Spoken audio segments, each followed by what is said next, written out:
Singing and music is good. Amen? Amen. But before that, alam niyo po, wala yung ating pastor ngayong gabi. Kanina umaga, wala rin siya. But we have a great crowd tonight. Amen? Amen. In spite of the weather, medyo maulan kanina, ay nandirito kayo. God bless you all, church. God bless you all, mga bisita po natin. Keep up the good spirit in the ministry. Amen? Amen. While singing is good, there is still no substitute for the preaching of the Word of God. Amen. Please all rise as I call our preacher for tonight, Brother Mackie Laurena. Amen, amen. It's good to be back in the house of God this afternoon. Amen. Sabi nga ni Sir Roy, good crowd kahit talagang umulan. Amen. At talagang nasa Pilipinas po tayo, sabi nga nating mahal na pastor, yan na talaga ang ating panahon. But anyways, di po tayo magtatagal po ngayong kasi sabi sa akin ng mga peacemakers, bilis-bilisan nyo na para na po tayo. Ililibre namin kayo, sir, kahit ano. Sabi ko naman, sige. Peacemakers daw kasi talagang yung iba sa kanila, mag-online na lang daw, makabiyahe lang kanina. Well, anyways, mga kapatid, maganda po na tayo po ay nagsasama-sama ng mga pag-aral ng salita ng Diyos. Amen. Alright, if you have your Bibles with you, ito na, bibilisan na. If you have your Bibles with you, turn with me your Bibles in the book of Genesis, chapter 1. Genesis, chapter 1. This afternoon, we'll talk about something na kung saan ay it will, by the grace of God, it will serve as a great reminder po para po sa atin. I'm going to speak on the first part of the message generally, and the second part is para po sa ating merong mga ministry. Amen. Amen. Alam niyo po, para po sa mga atin, sa atin po na nasa ministry, alam niyo po, wala na pong ibang pinakamaganda na mag-remind po sa atin kundi ang salita po ng Diyos. Okay? Katatandaan niyo po sa ministry, yung top ng isang tao sa likod at sasabihin sa yung good job, it's just a part of the ministry. Huwag mo masyadong dibdibin yan, kapatid. Dahil hindi yan ang rason para ikaw ay magtuloy-tuloy sa ginagawa mo para sa Panginoon. And the very reason why you are serving God ay malalaman po natin ngayon pong hapon po na ito. Okay? Genesis chapter number 1, we'll begin reading in verse number 26. Okay, Genesis chapter number 1 in verse number 26. Are you there? Amen. All right, the Bible says, "And God said, let us make man in our image, after our likeness, and let them have dominion over the fish of the sea, and over the fowl of the air, and over every cattle, and over all the earth, and over every creeping thing that creepeth upon the earth." Verse number 27, "So God created man in his own image. In the image of God created he him, male and female created he them." Maliwanag, amen. Verse number 28, "And God blessed them." Who is the blessed ones? The male and female. Pag may lumabas pa diyang iba, kapatid, hindi na yan blessed. Aside from these two creation, pag may lumabas pa diyang iba, wala na dyan ang promise na sila ay blessed. Verse number 28, "And God blessed them, and God said unto them, Be fruitful and multiply, and replenish the earth, and subdue it, and have dominion over the fish of the sea, and over the fowl of the air, and over every living thing that moveth upon the earth." Drop down in verse number 31. The Bible says, "And God saw everything that he had made, and behold, it was very good." It was very good. And the evening and the morning were the sixth day. This afternoon, I would like to talk to you on the subject, when the purpose is served. When the purpose is served. Tayo po ay manalangin. Dakilang Diyos, maraming salamat po sa muli pong pagkakataon na ibinigay niyo po sa amin na kami po ay makapag-aral ng inyo pong salita. Thou knowest my heart, O God. I just want to be a blessing to your people. As you gave me this message, Panginoon, nawa maipasa ko po sa kanila, Panginoon, yung aking po nakita na inyo pong ipinakita sa mensahe po na ito. Thank you for, first of all, reminding me of the purpose. And ngayon, Panginoon, ay amin po itong tatalakayin. Just make me a blessing. Give us an open heart and an open mind as we'll listen to your word. Higit sa lahat, Panginoon, gawin niyo po kaming karapat-dapat na tumanggap ng inyong pong salita. Cleanse us from all our unrighteousness and forgive us from all of our sins. In Jesus' name we pray. Amen. Amen. Please be seated. Again, this afternoon, mga kapatid, ay ating pong pag-uusapan when the purpose is served. Now, the very purpose of this message tonight is to remind us once again about the very purpose why God created us. Mga kapatid, napakahalaga po nito sapagkat sa araw-araw po nating pamumuhay ay pwede po nating makasanayan ang ating mga ginagawa. At isa po sa mga bagay na pinakadelikado na punto sa ating pong buhay, kapag nasanay ka nang gawin ng isang bagay. Alam niyo po kung bakit? Sapagkat hindi ka na magiging aware of the danger na pwedeng pumasok at sumingit dyan. Halimbawa, meron kang gawin. Sa araw-araw mong pamumuhay, naging normal na sa'yo ang gumising ng maaga, naging normal na sa'yo ang matulog ng umaga at hindi maaga. Amen? Di ba? Naging normal na sa'yo yan. Akala mo ngayon, sanay ka na dyan. Pero sooner or later, bigla kang magkakasakit. Bakit? Ano pong nakalimutan po natin? Nakalimutan natin yung purpose ng pagtulog. Yung, di ba, sabi natin minsan, hindi tayo makatulog sa gabi, kaya bumabawi na lang tayo sa tanghali. Na ano po yung kalimitang sinasabi sa atin? Iba pa rin ang tulog sa gabi. Di ba? Iba pa rin ang tulog sa gabi. Yung tulog mo sa tanghali, oo, pero sigurado ko sa iyo, purwiso yan sa gabi. Hindi ka makakatulog. Now, kaya nga po, ngayon po, nais ko po, ito po yung pinaka-purpose, ito po yung pinaka-goal ng mensahe po na ito. Because right now, bilang isang Kristiyano, nagiging sad to say, nagiging normal na sa atin ang araw-araw nating ginagawa. Kaya nga nagiging passive na tayo at pag tayo ay naging passive, nakakalimutan na natin na sa araw-araw nating ginagawa, pwede palang sumingit ang isang bagay na delikado at sisira sa ating buhay. Kaya nga po ngayong pong hapon po na ito, muli po nating balikan ang purpose ng creation ng Diyos sa ating pong buhay. And sabi ko nga po, the very goal of this message is to remind us about the very purpose why God created us. And what will happen if that purpose is served? What will happen? Now, dito po sa ating pong talata pong binasa, may dalawang word po dyan na dalawang beses inulit. May isang word po dyan, rather, na dalawang beses inulit, which is served as a purpose. Now, what is that word? That word is the word dominion. Okay? Na mababasa po natin yan in verse number 26 and in verse number 28. Now, the story of creation is, tatalo na po tayo, nilikha lahat ng Diyos ang mga bagay sa ibabaw ng mundo na ito. And after God saw that it was good, as what the Bible says in verse number 25, it means it is all set. Kumpleto na lahat. May araw na, may gabi na, kumpleto na, may puno na, may mga animals na lahat, may mga tubig na, everything is set. And God said, let us make man in our own image. After everything is set, lumikha na ngayon ng Diyos ng tao ayon sa kanyang kawangis. And God said, let them have dominion.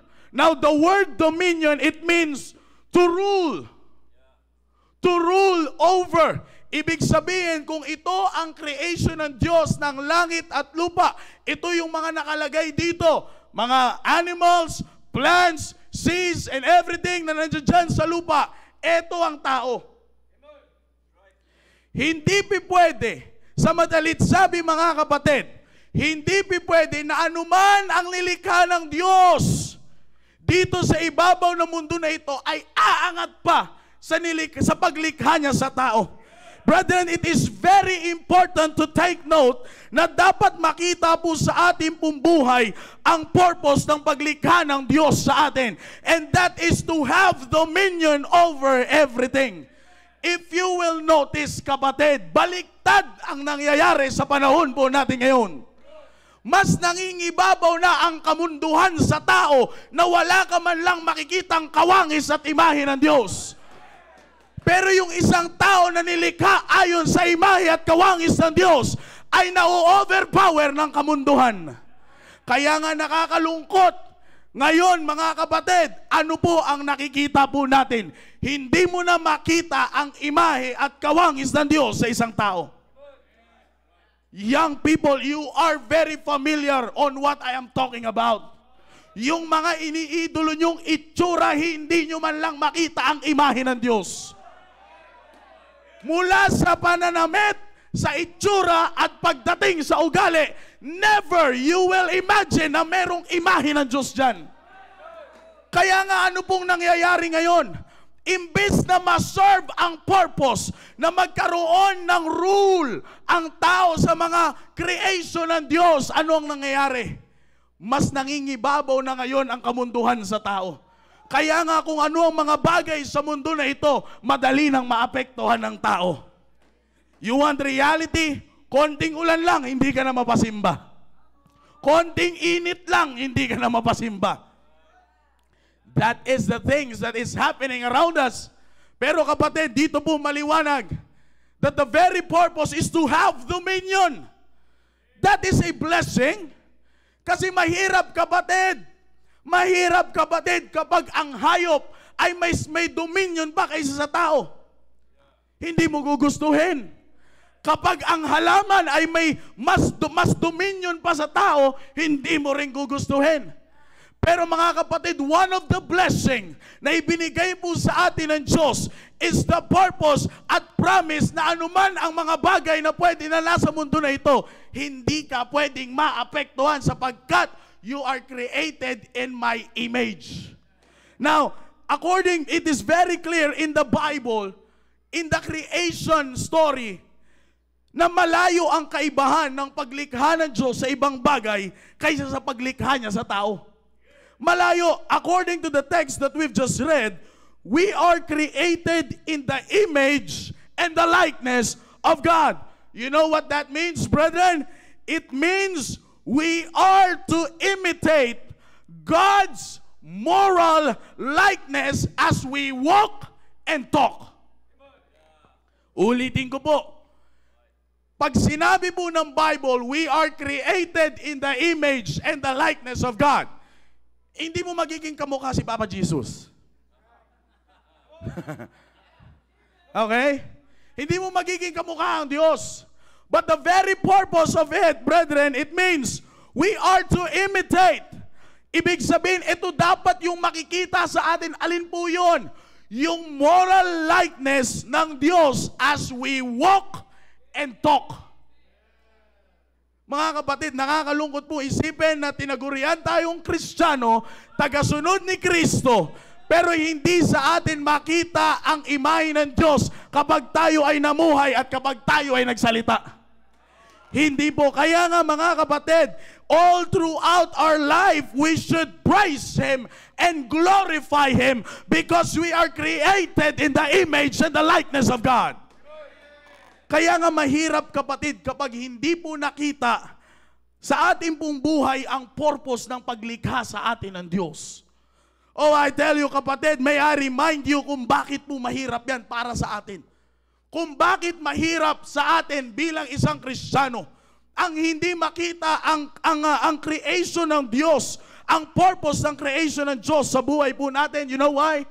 Because if the purpose is not served, you will surely miss the blessing of it.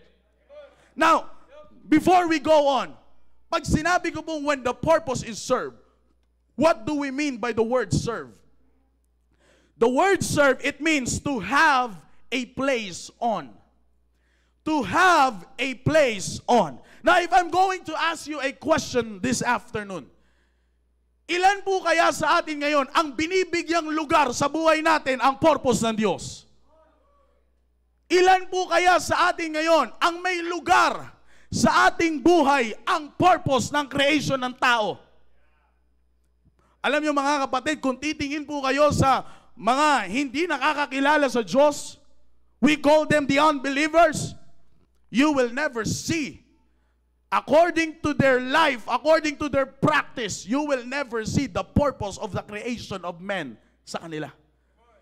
Yung lalaki, ginagawang babae. Yung babae, ginagawang lalaki.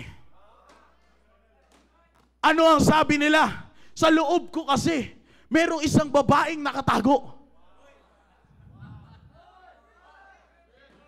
Kapatid, pagkatanda ko po, isang beses lang nangyari yan.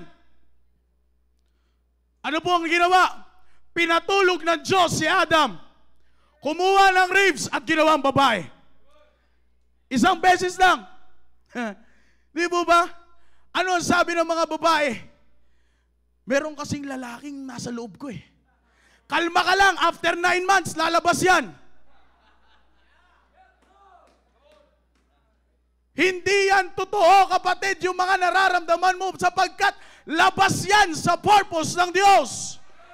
Kaya nga sabi ko po sa inyo, kung titingin ka sa mga tao sa labas, hindi mo makikita ang purpose ng Diyos eh. Kung papaano niya nilikha yung tao, hindi mo makikita yan. Kaya nga po, sabi ko po, the word serve, it means to have a place on. Now, when the purpose is serve, when the purpose is not serve, kapag hindi yan nagkaroon ng lugar sa buhay natin bilang isang Kristiyano, ano po yung mamimiss natin? The blessing. The blessing. Now, what is that blessing? The blessing, if the purpose is serve, you will have a peaceful and wonderful life. You will have a peaceful and wonderful life. Turn with me your Bibles in the book of Psalms chapter number 3. Bilisan lang po natin Psalms chapter number 3.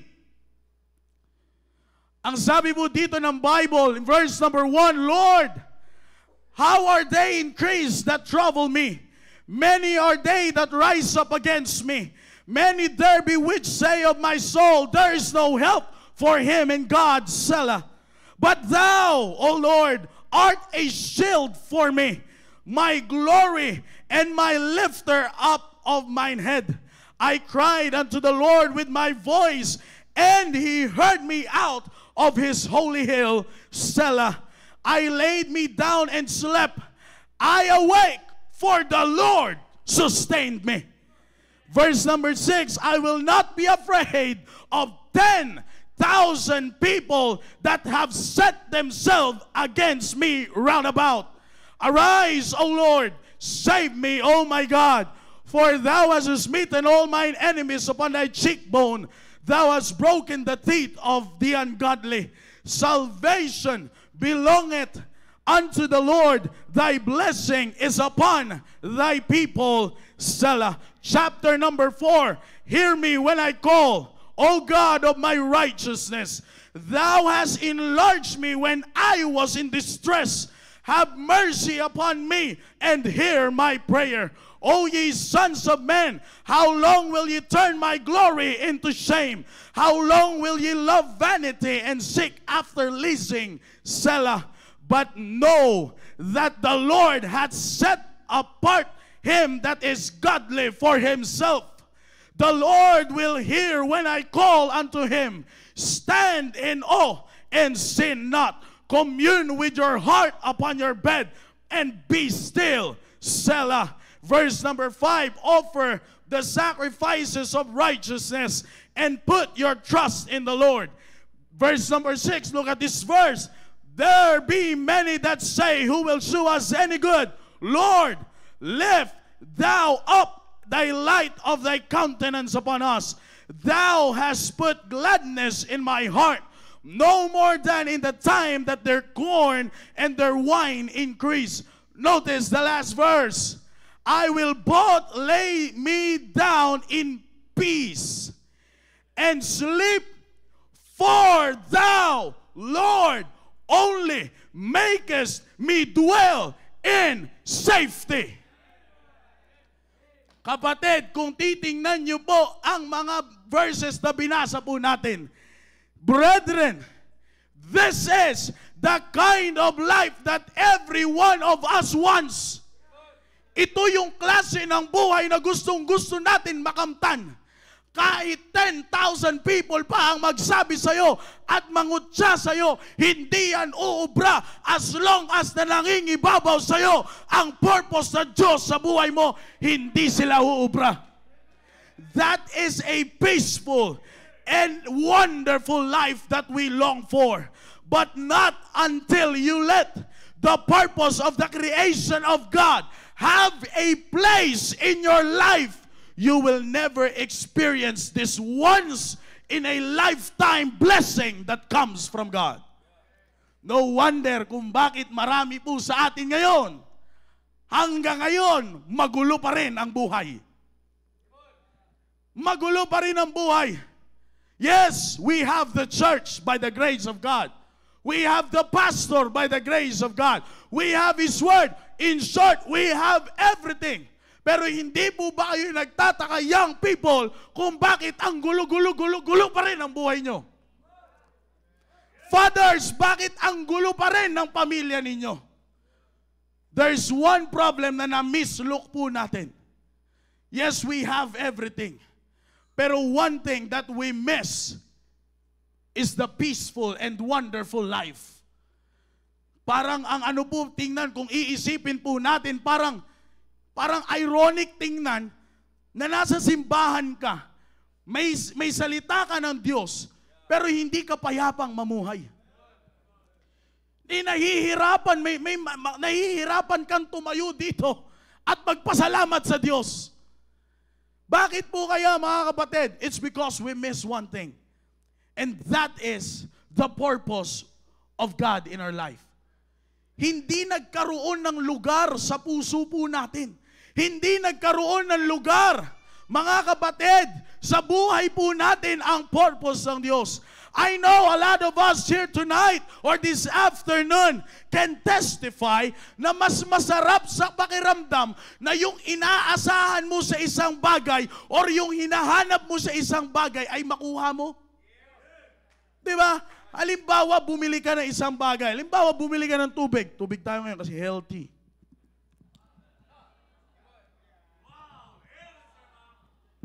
Praise the Lord. Tubig. Bakit ka bumili ng tubig? Kasi nauuhaw ka. Pag ano ang hinahanap mo sa tubig? Yung pagkauhaw mo ay mawala. Pag uminom ka ng tubig at nawala ang pagkauhaw mo, ibig sabihin na-accomplish yung purpose nito. Pero kapag uminom ka ng tubig at hindi nawala ang uhaw mo, iba inumin mo. Mindset ba? Mindset. Ibig sabihin, hindi na purpose. Now, kapatid, ganyan po ang nangyayari sa buhay po natin. Kung bakit ang gulo, Pastor, ang gulo, Sir, ang gulo, please pray for me, please pray for me, please pray for me. Sa dami ng please pray for me, ni hindi man lang tayo hindi man lang natin nasabi na answered prayer ka na. Bakit? There's one thing na na-miss mo, kapatid. Yung purpose. Yung purpose. Alam niyo po kung ano po, let me give you a perfect example kung bakit hindi po nasiserve ang purpose ng creation ng Diyos sa tao. Sir Joshua, nasan yung regalo ko sa iyo? Ito po, ipapakita po ako sa inyo. This is what is happening right now. Kung bakit po hindi natin na-accomplish or nakakamit yung purpose ng Diyos sa buhay po natin. Dito ka lang, sir. Total, graduating ka na eh. Sana.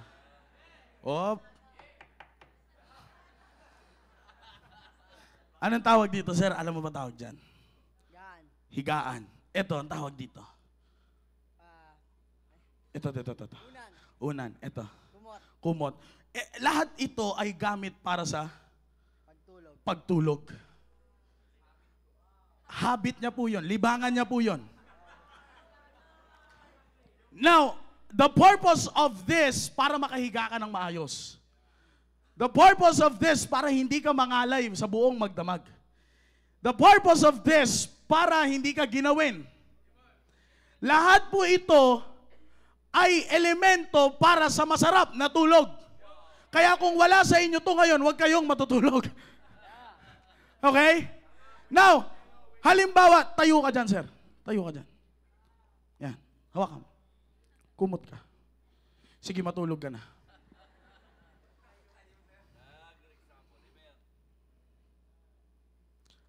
Mga kapatid, narinig nyo, tinanong ko sa kanina, alam niya kung ano ang purpose nito.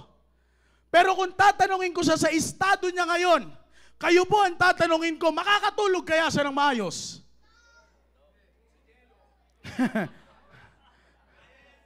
Kaya? 3 minutes, power nap. Kapatid, alam niya ang purpose. Amen. Tinanong ko sa kanina, para saan to? Lahat ito para saan? Sa pagtulog. Sinabi ko, alam niya na yung higaan para sa masarap, lahat ito ay para sa masarap na tulog. Sinabi ko sa kanya kung ano ang gagawin niya sa mga bagay na ito na alam niya naman kung para saan. Pero hindi pa rin siya nagkaroon ng maayos na tulog. You know what is the picture of this, brethren? Ito po ay picture ng purpose ng Diyos na ang nagdidikta ay ang mundo. Alam mo personal kung para saan ang mga bagay na ibinigay sa iyo ng Diyos.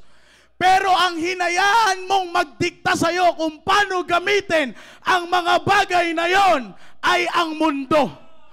Maliwanag, let them have dominion. Ang nangyari ngayon, hinayaan mo na ang mundo na ito ang magdikta kung ano ang gagawin mo sa bagay na ito. Ngayon, ang tanong ko sa iyo, na-enjoy mo ba yung mga bagay na ibinigay sa iyo ng Diyos? No wonder why a lot of Christians tonight ay malungkot pa rin sa kanilang buhay. Ibinigay na lahat ng Diyos. Ni-ready na lahat ng Diyos. Nung ready na lahat, nilikha niya ang tao. Isa lang ang gagawin ng tao. Let them have dominion. Pero ang nangyayari ngayon, kapatid, marami sa atin ang nasasayang ang buhay. Marami sa atin ang malungkot sa buhay because the purpose is not served. Ano po ang nangyari? Hinayaan mo na ang mundo ang magdikta sa iyo. Samantalang alam mo na kapag humiga ka dyan at nagkumot ka, may masarap ka sanang tulog. Payapa sana ang buhay mo. Huwag mong dibdibin masyado. Payapa sana ang buhay mo. Pero kapatid, meron kang Bible. Meron kang blessing mula sa Diyos. Tayo ka, sir. Tama na yan. Meron kang Bible. Meron kang blessing mula sa Diyos. Ito lahat ay blessing mula sa Diyos. Pero hindi mo man lang ma-enjoy ang purpose sa Diyos. You know what's the problem? Hinayaan po natin na iba ang magdikta ng purpose ng Diyos sa buhay po natin. Pera, kontrolado tayo ng pera. Panahon, kontrolado tayo ng panahon. Gadgets, kontrolado kayo, young people, ng gadgets. Fashion of this world, kontrolado tayo, na lahat naman ng mga bagay na yan, first things first, alam mo dapat kung paano i-handle yan. Because the purpose ay nasa iyo. Ano ang purpose? To have dominion. Thank you, sir. To have dominion. Na kung bakit po natin hindi na-enjoy, kapatid, sapagkat hinayaan mo na iba ang magdikta ng purpose. That is why it is very important na hayaan po natin na magkaroon ng lugar ang purpose ng Diyos sa ating pong buhay so that we can enjoy our life according to God's perspective. In general. Now, let's talk about what will happen if the purpose is served kapag ikaw ay naglilingkod sa Diyos. Yung una po, mga kapatid, yan ay in general. Generally speaking, ngayon sa atin po ngayong merong mga ministries. Amen. Ano naman ang mangyayari kapag nanatili, habang ikaw ay naglilingkod, nanatili ang purpose ng Diyos sa buhay mo? 3 things. 1, you will keep winning. Para sa mga merong ministries, you will keep winning. Second, you will keep praying. Third, you will keep growing. You will keep winning. Matthew chapter number 28. Matthew chapter 28, chapter number 28 in verse number 19.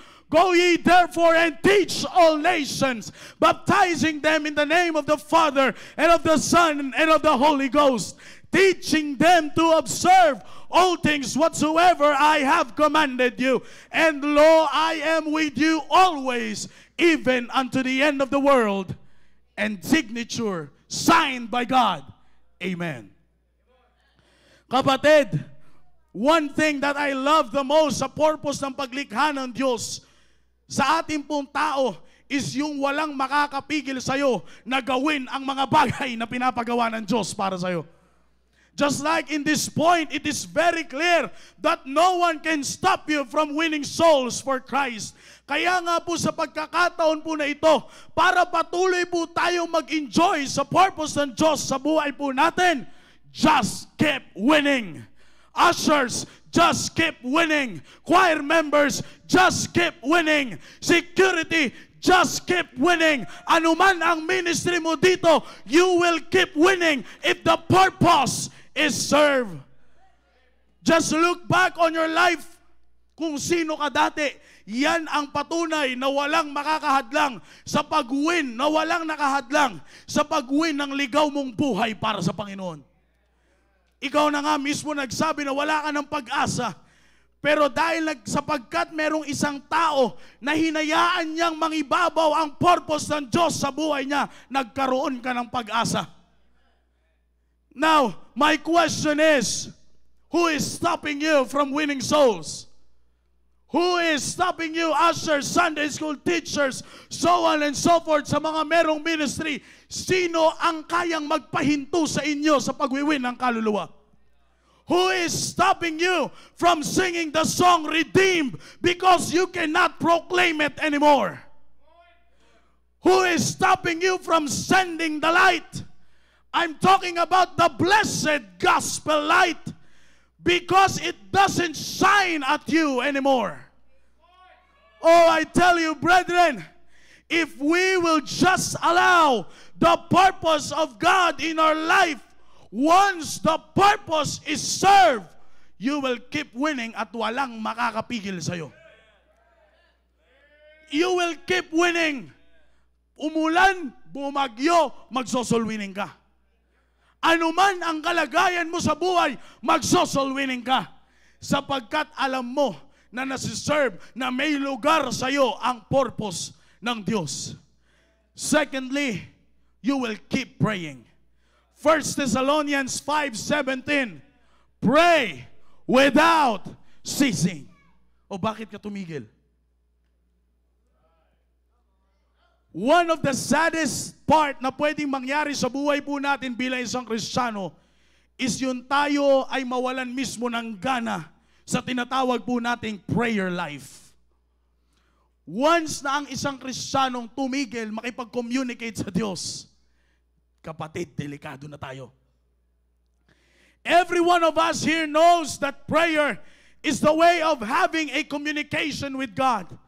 But if you will not allow the purpose of God be seen in your life, sooner or later, you will no longer have a communication with Him. Alam niyo po ba yun, mga kapatid? Alam natin na ang prayer, kabisado to ng first year eh. Second sem to, Sir Rudy. Diba? Pati yung mga kumuha ng ding-dong ni Sir Rudy, alam to eh. Prayer, one of the ways on how we communicate with God. Alam natin yan. Alam natin yan. Even when we are walking, you can pray. When you're standing, you can pray. When you're driving, you can pray. Huwag ka lang pipikit. Pag amen mo, langit agad. Kahit ano, kahit saan kapatid, pwede kang makipag-usap sa Diyos. But once na hindi mo na nilagyan ng lugar ang purpose ng Diyos sa buhay mo, sooner or later, wala ka ng communication sa Diyos. Kapatid, the reason why a lot of Christians are quitting serving God, it's not because of other people. It's not because si ganito kasi, si ganyan kasi. No. It's because you stop communicating with God. Kahit ano pa yan, kapatid. Kasi nandiyan ang blessing eh. Kapag yung purpose ay na-serve, nandiyan ang blessing. Kapag nandiyan ang purpose at nagkaroon ng lugar ang purpose, kapatid, maliwanag yung binasa natin.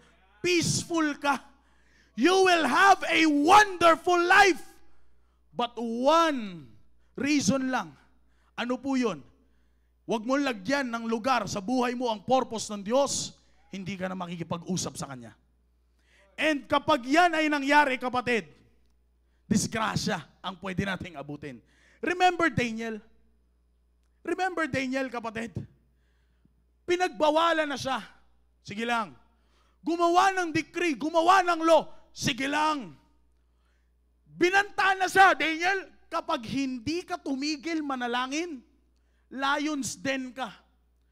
Ano po ang ginawa ni Daniel? Nagtago? No! Binuksan niya ang mga bintana at ang pinto. Humarap sa Jerusalem, lumuhod at nakipag-usap sa Diyos. Nang bukas ang bintana at ang pinto, ibig sabihin, yan po ay patunay na sa buhay po ni Daniel nangingibabaw ang purpose ng Diyos. Bakit po? Tuloy-tuloy siya sa kanyang pakikipag-usap sa Diyos. Now, paalala ko lang po sa inyo mga kapatid baka lang naman po nakakalimutan po ninyo that one of the reasons kung bakit ka nasa ministry at nandito ngayon is because of prayer. Fathers, it's not because of you kung bakit kumpleto ang pamilya mo. Tandaan mo, mag-isa ka lang unang nanalangin dito. Sunod, 2 na kayo, kasama mo na yung asawa mo. Sunod, 3 na kayo. Sunod, 12 na kayo. Kumpleto na kayo, pamilya. One of the reasons why you are here, it's because of prayer. One of the reasons kung bakit young people, meron kang bihis ng maayos. At kung ikaw ay lalaki, meron kang tindig ng lalaki. At kung ikaw ay babae, meron kang galaw ng babae. One of the reason is prayer. At bakit naging rason ang panalangin? Sapagkat yung purpose ng Diyos sa buhay mo ay nagkaroon po ng lugar sa iyo. Pero kapag hinayaan mo na hindi magkaroon ng lugar, I'm telling you, you will stop communicating with the one na nag-aayos ng buhay mo. Lastly, you will keep growing. You will keep winning. You will keep praying. You will keep growing. 2 Peter chapter number 3 in verse number 18. 2 Peter, alam naman po natin yan. Ano po ang sabi ng Bible po dyan? But grow in what? Grace and in the knowledge of our Lord and Savior Jesus Christ. To Him be glory both now and forever. Amen. Now mga kapatid, ang pinaka-the best, kapag hinayaan mo na ang purpose ng Diyos ay magkaroon ng lugar sa buhay mo, walang makakahadlang sa iyong paglago. Believe me, brethren, you will never stop growing. Alam niyo po kung bakit? Kapag ikaw ay nagpatuloy lumago, ayon sa iyong pagkakilala sa biyaya at sa pagkakilala mo sa Diyos, saan ka po lumalago? sa pagmamahal ng Diyos. If you are growing in His grace and in the knowledge of Him, what happens is you will grow in His love. Now, growing in the love of Christ, kapatid, tell me, if growing in the love of Christ, can anything in this world separate you from Him? Hindi po. Well, kapag tayo po ay lumago sa pagmamahal po ng Diyos, wala pong makakapag-separate po sa atin. If your answer is yes, then you are wrong. Kung sa tingin mo na kapag ikaw ay lumago sa pagmamahal mo sa Diyos, sa pagkakilala mo sa Diyos, walang makakahadlang dyan. Who shall separate us from the love of Christ? Shall tribulation or distress, persecution, famine, or nakedness, or peril, or sword? Baba ka lang, kapatid. In all these things, we are more than conquerors through Him that love us. Baba, verse number 39 of Romans chapter number 8. Nor height, nor depth, nor any other creature. Back in the book of Genesis, that is the purpose. Nor height, nor depth, nor any other creature shall be able to separate us from the love of God which is in Christ Jesus our Lord. Kapatid, when the purpose is served, nothing can stop you from growing. Kaya nga, hindi ka magkakaroon ng idea na umalis sa simbahan. Hindi ka magkakaroon ng idea na tumalikod sa sinasabi ng salita ng Diyos. Bakit po? Because the purpose of God in your life ay may lugar. Hindi ka makakapag-isip ng mga bagay na yan. Bakit po? Kasi alam mo na yung purpose ng Diyos ay nangingibabaw po sa inyo. Kaya nga po, may I remind you tonight that if we are growing in Christ's love, no one can stop you from growing. No one can stop you from growing. Now, brethren, it is very important to take note na itong tatlong bagay po na ito, these three things will not, if these three things will not be seen on us as a Christian, then it is high time for us now to check ourselves if the purpose of God is still active in our life. Mahirap, kapatid, kapag sa buhay ng isang Kristiyano, inactive ang purpose ng Diyos sa'yo. Paano ka nilikha ng Diyos? Manatili ka dyan. I'm not talking about the figure. Natural, lalaki ka, magsisimula ka sa bata, palaki ka ng palaki. Even in the age, wala namang pong paatras. Lahat patanda. Sa katawan, wag na natin pag-usapan. Kasi makikita talaga. Pero mga kapatid, I'm not talking about the figure. I'm talking about the purpose. Kung papaano ka nilikha ng Diyos, manatili ka dyan. Huwag mong hayaan na ang mga bagay sa ibabaw ng mundo na ito ang magkaroon ng dominion sa buhay mo. Dapat ikaw ang may dominion sa mga bagay na yan. Kapag yung mga bagay sa mundo na yan ang nagkaroon ng dominion sa buhay mo, then the purpose is not served. Ano po ulit ibig sabihin ng serve? To have a place on. Kapatid, tinagurian tayong Kristiyano. Miyembro tayo ng pamilya ng Diyos. Naway makita po sa atin na kapag tumayo po tayo dito, kapag tumayo ka sa harap ng mga hindi nakakakilala sa Diyos, alam nila ang kaibahan mo sa kanila. Bakit po? Sapagkat sa iyo pa lang, nakikita na nila ang purpose kung paano nilikha ang tao. Yan ang problema. Even sa mga mambabatas po ngayon, kung bakit pasa lang sila ng pasa ng bill without knowing any knowledge about it, kahit sabihin nilang pinag-aralan nila yan, hindi pa rin nila alam kung ano yung bagay na yan. Bakit po? Because they don't have the purpose. Hindi na si-serve. Walang lugar sa kanila ang purpose ng Diyos. Pero tayo pong mga Kristiyano, tayo pong mga nandito po sa loob ng auditorium po na ito, naway makita po sa araw-araw po nating pamumuhay kung papaano po tayo ibinless ng Diyos. Maliwanag sa ating pong binasa, after the creation of male and female, the next verse said, and God blessed them. And God blessed them. After ilikha tayo, mga kapatid, blessing ay nandiyan na kaagad.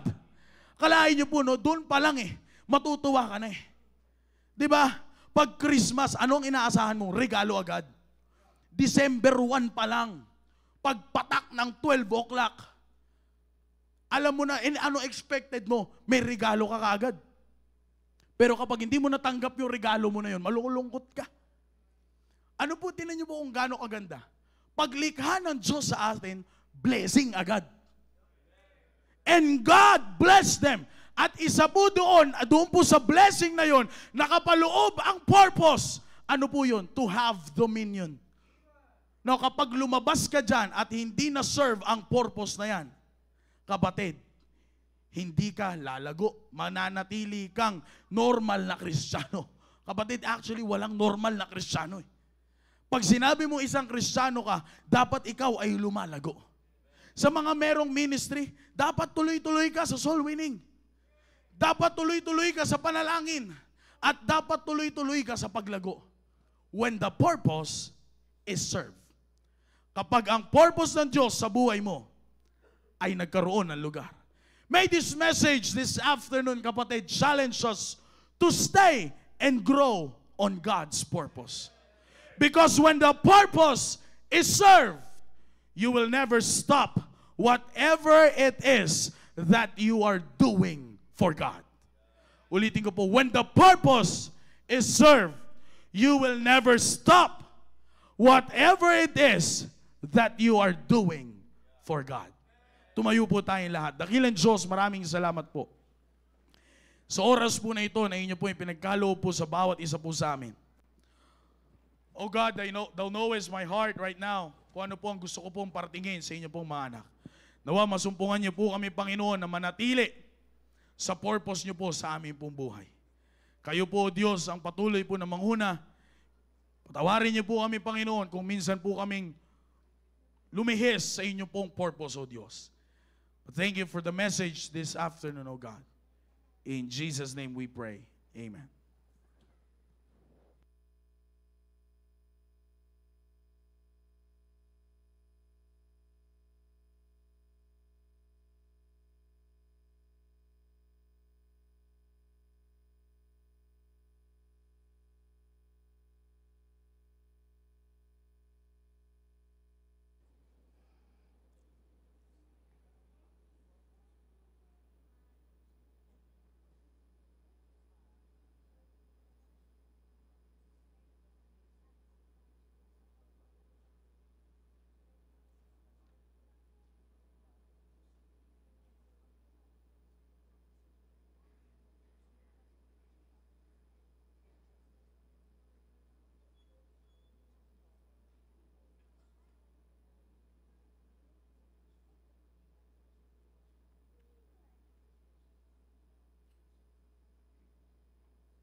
Tayo po yung manalangin. Dakilang Diyos, maraming salamat, Panginoon, sa paggamit niyo kay Brother Maki to give us your message tonight. Thank you, Lord, for your word. Thank you, Father, for the purpose that you have given to us. to have dominion over the sea, fish of the seas, the fowls of the air, and the cattle of the earth. Maraming salamat, Panginoon. At nakikita po namin ang inyong kadakilaan sa buhay namin when the purpose is served. Lord God, nakikita niyo po mga anak ninyo this evening, Lord. Families, individuals, couples, approaching you in prayer.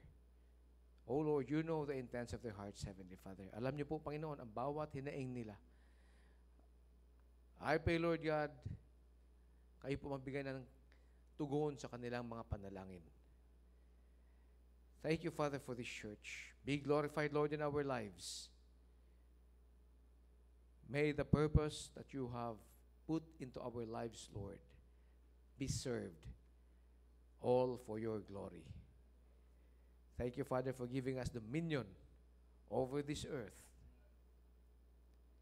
Cleanse us, Lord, from all of our sins. We love you, Heavenly Father. All this I ask in Jesus' mighty name. Amen. Amen. And everybody says, Amen. Amen. Great message, Brother Maki. Maraming salamat. Mamaya, pasalamatan nyo yung ating speaker this morning, Brother Jao, and for tonight, si Brother Maki. Go back to your seats now as the ushers will prepare. Reminder muli po sa ating mga area leaders, group leaders, hold your meetings for a maximum of 10 minutes only. After which, kakausapin ni Brother Johnny lahat po ng babiyahe papuntang Tarlac.